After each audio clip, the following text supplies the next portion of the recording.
আজকে আমি ডিম সিদ্ধর সাথে একটা চাটনি তৈরি করব। এই চাটনির জন্য আমি প্রথমেই কাঁচা আম সিদ্ধ করে রেখেছিলাম। এখন আমি এই কাঁচা আম সিদ্ধর থেকে একটু নিব। এর মধ্যে পরিমাণ মতো চিনি দিব।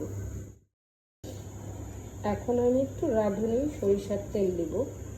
আমি সবসময় সরিষার তেলের জন্য রাঁধুনিটাই ইউজ করি। এখন আমি দেব টমেটো কুচি, কাঁচামরিচ আর পুদিনা পাতা আর লেবু। শুকনো মরিচের গুঁড়া দিব, গোলমরিচের গুঁড়া দিব। এখন দিব রাঁধুনি জিরার গুঁড়া, রাঁধুনি চাট মশলা, একটু বিট লবণ দেব পরিমাণ মতো, পেঁয়াজ কুচি দিব। আমি এখানে 5টা ডিম নিয়েছিলাম। ডিমগুলোকে সিদ্ধ করার পরে মাঝখান দিয়ে 2 ভাগ করেছি। এখন আমি প্রত্যেকটা ডিমের পিসের উপরে একটু একটু করে চাটনি দিব।